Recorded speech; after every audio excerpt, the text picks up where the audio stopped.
Hi y'all, my name is Heather with Velvet Vines Design. We're gonna go through a custom make that I am doing for a customer in pretty good detail. So this will be meant for an intermediate to an advanced crafter, wreath maker, home decor maker.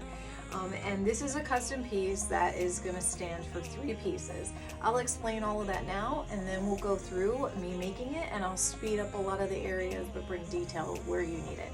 So what we're doing is we are making a piece for a customer of mine that lives in Tampa, Florida. They want a piece that is going to get them through the football season that's coming up, the NFL football season. They wanted to honor their team, the Bucks. They're getting a player that they follow from college on the football team that they love, and so they wanted to kind of honor that without breaking any copyright or trademark. So that's the key there. Also recognizing that this will last them through like Halloween and the fall season, but also to serve a purpose in January when they do the huge Gasparilla event in Tampa, which is based around a pirate that overtook the city and all of that. So there's a pirate theme to that. So with all of those 3 things in mind, keep in mind football, fall, Halloween fall area, but also Gasparilla, this is what we've come up with. All right, so we're gonna be working on 2 24-inch evergreen rounds that were purchased at Michael's. They're the single base, they are not the elevated bases. I took 2 of them and I married them together, so you can see one here and then one here. I ovaled them out, so I squeezed them together, and then I zip tied them for security, but I also wove in some of the pine tines to kind of make it one big, long, sturdy swag. So that's what I was looking for here, is a lot of substance, because what we're doing here is, like I said, pretty elaborate. Okay, so that's our base. The main center of attraction is gonna be this skeleton that we're gonna further adorn. So this was just a skeleton that I purchased around Halloween or after Halloween. I've already adorned him a little bit. I'll explain what I've done, and then we've got more work to do, and that's what I'm going to share with all of you. So first I got an authentic, as authentic as I could get, pirate hat. It is a full size, and this is a smaller skeleton, but I hot glued it to his head, and that way I have like a really big hat with the big skull and bones on it, for really good payoff. I gave him his pirate patch. I did hot glue it around his eyes. I purchased beads, Mardi Gras beads, in the colors of the team. So the platinum, which is like that silver, black, and red. But then, because of the pirate thing, I want to play a lot on the gold. So we're going to do mixed metals, black and red, all throughout. Okay, so then what I did was, I actually just went and purchased a child size shirt in the color of Tampa Bay Bucks home team jersey color. So a lot of times when they're playing at home, they use their red jerseys. So I bought like a scarlet red shirt. I just bought an athletic number that represents the number of the player that they really love, and I just ironed this on. So this is not a legitimate Tampa Bay shirt. We are not breaking any copyright or any kind of trademark. We are just going off of the colors and making it an inspiration for ours. Okay, so I gave him his beads because he's a pirate and he needs to have something adorned, and then his gold medal. All right, he's gonna fit in here really nicely. What we're gonna finish up here on camera that you're gonna see is we're gonna gold up some of his teeth. We're gonna use liquid leaf gold for that. It'll be very easy. While that's drying, we're then going to take the wreath. We're going to use a couple of strips of mesh, mostly to just adhere everything, to make it stick, give it a good substance and background to adhere everything. And then we're gonna piece together all the details. I'm gonna go through the details really quick so that you can see it, and I'll explain all the things about the mesh as we're doing this sped up and I do a voiceover. Remember, football, so it's a youth football in the colors of the platinum and black that we want. One big ferrosilk gem in the diamond, and then one big emerald cut ferrosilk gem in the ruby to play off of the colors. I got a old pirate map, and I am gonna tatter and probably burn some of these edges and have it rolled up and look nice and scroll, like a scroll in there. I got a some kind of a pirate sword we're gonna use in there, a compass, an eyeglass, looking glass, I have some starfish. Again, it's Tampa, it's coastal, and if I can make it work in this, I'm gonna. I have some more beads to do throughout. And then that is really gonna be a lot of like the additives, the embellishments. And then what we're gonna use is a lot of glitter and things like that, a lot of sparkle, because again, it's that pirate theme. So we're gonna use big gold palms with some silver pieces and red glitter. And then we took ficus. So this is just normal ficus leaves that I spray painted black, and we're gonna use ficus for the black. So this is gonna be really kind of the payoff that we build the perimeter of the wreath with. And you can see not a whole lot of florals or greenery action going on here. It's not that kind of a wreath. So we will tidy it all up and bring it all together with some florals. I have some white and red florals that we'll sprinkle in and some gray, but that will be the last additive. All right, so I hope you enjoy this sped up video, and I'll stop at places and bring you up to speed where it applies. So again, this is meant for intermediate to advanced maker, and this is a very custom swag that we're making, and it's just giving you an idea of how you can make something pretty elaborate to either fit a parade or an event or even holiday decor like Halloween. All right, enjoy y'all. Thanks. Okay, y'all, so here's that gold leaf going in with, paper plate and just a cheap paintbrush. I did the teeth, and then I decided that I really wanted it all over the face, so I did that. And then I decided that I really wanted to dry brush a lot of what was exposed, because I just love that little gold aspect. So that's what I did.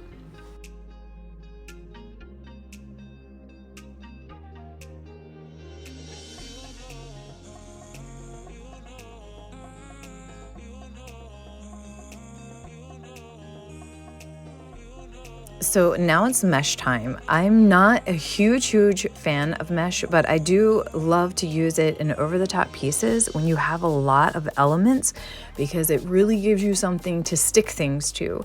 So what I did was I picked two colors, red and a black and white kind of a check mix. And again, matches all the colors, gives a little bit of variety. I like that the border edge on the red is a foil, so it's kind of attractive. So here you'll see I did a roll for the camera in a slower form. All I'm doing is taking the natural roll of the mesh, and I'm rolling in the two ends so that the fraying is hidden, because mesh frays, y'all. Nothing you can do about it. But if you roll it in on itself, you can't see the fraying, and then you just kind of squish the rest of it together. So in the beginning of this clip, I did it right in front of you in the camera, but then you can see I do it my natural way, which is right on my chest. Some people do it on the table in front of them with a clip. So it's whatever works for you. It ends up being measured about 22 to 24 inches a cut. I don't do it scientifically. I just take the roll, a roll of scissors, and I just pull the roll up to, what I think is a good length, and then I cut it. But it ends up being that my cuts are about 22 to 24 inches long. And for counting, I did, I think it was 12 cuts of each color, and I just evenly displaced it through the piece here, as you can see, using all what's called, I think it's called a kerfuffle or cruffle, but it's essentially just rolling in each of the ends to hide the fray, scrunching in the middle, making it look a little bit like a butterfly, and then I place it in so that you can see how the mesh looks. Some people put it in, I put it in horizontal, some people put it in up and down. It's all in what you like, but essentially build the base, y'all.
I'm guessing if you're an intermediate to an advanced wreath maker or crafter, you probably already know this, but I'm sticking those rolled up pieces of mesh in just simply using the wired pine tines that come on the wreath base.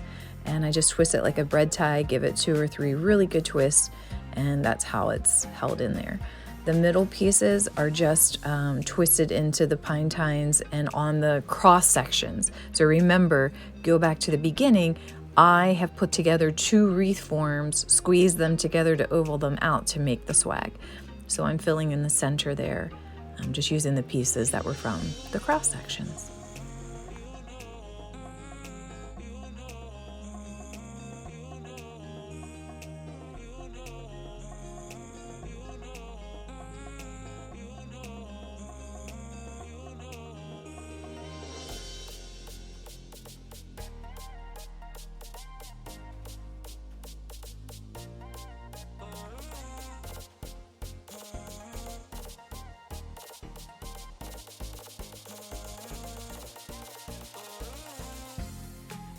Okay, now comes back my Scully. So now I'm trying to figure him out, right? I cut off his legs so you can see, but I'm using the bottom pieces that I left as really anchors. So I actually tied pine tines around those pieces, kind of squished them in. And if anybody here makes wreaths, you know that the hardest part of making a wreath is the attachments and signs and things like that. So you're gonna watch me struggle with him and work around things. What I used was zip ties, I used floral wire, and I just anchored him in the best I could and made sure everything was camouflaged. So that's what you're seeing here. And now I'm just playing with the placement. I'm not adhering anything, but I'm getting an idea of where I want to place things so that when I'm doing the greenery and all of the additions, I have an idea of where to place it. So I start a little bit here on my table, but then I move to the wreath stand and you can really get a good view. I like to go in with everything that is long. So I really want to set my boundaries, right? It's kind of like a good relationship. I like to set my boundaries. So I start with whatever is the longest pieces that are going to protrude. And then I go into what will be more of the fuller pieces and fill in the gaps. So I start with the big gold palms, and you can see that later I decided that I didn't like that 2 were at the top and 4 were at the bottom. So I yanked one of the ones out of the bottom and put it at the top to make it even 3 and 3. And all I can say is always feel empowered to play with your design no matter where you are with it. You can pull these things out. So what I use to attach everything in is essentially all pine tines. So all of these big pieces are double anchored in. So they are glued, they're dipped into a lot of hot glue, but then they're also, they have the pine tines wrapped around their stems to just add strength and security. So I did that with the gold palms. Then my next biggest thing is the black ficus that I spray painted. And then I'll go in with the glitter pieces and I just kind of work myself in angles and diagonals. So what I do to one side, I do it on its opposite angle. And I fill in all the pieces. While the mesh is there, I don't really want it showing.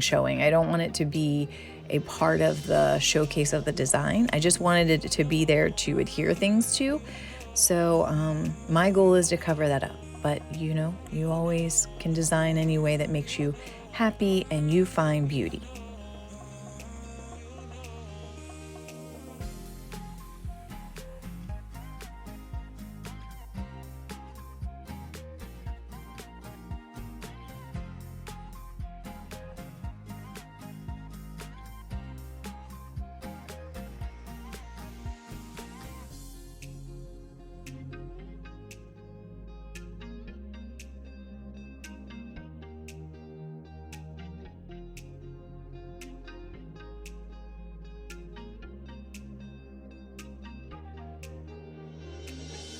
So this bow was made off camera. I will do a separate tutorial of how I make my hand bows.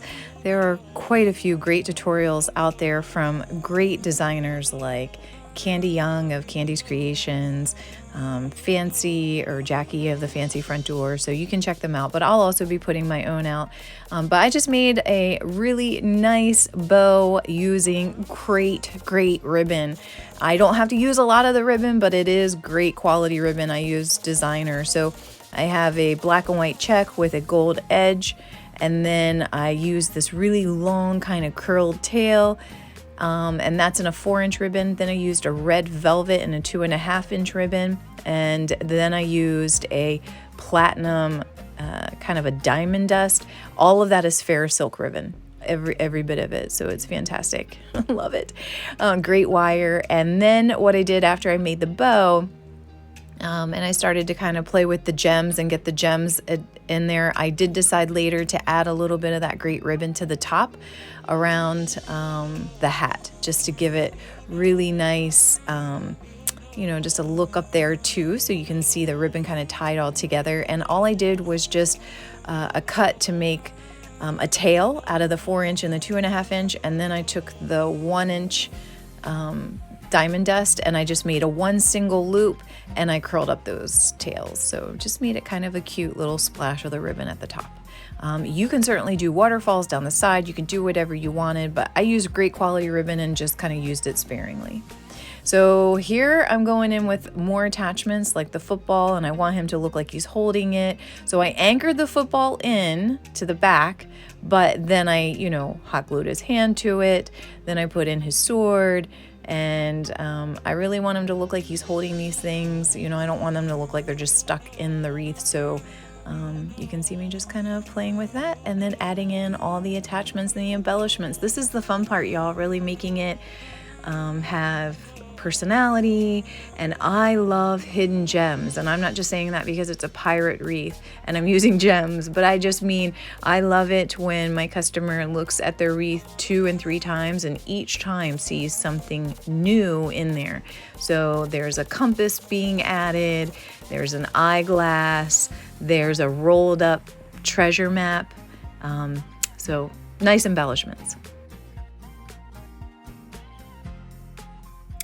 And here you can see the finished results. So some nice embellishments, some really well thought out themes and adds to those themes. And then just really repeating that several times throughout the piece, I think really helps bring this together and make a nice custom piece. So here you have it, under 20 minutes, how to put together a big over-the-top piece. And as you all know, I love home and holiday decor. The bigger, the better. So I love to share that.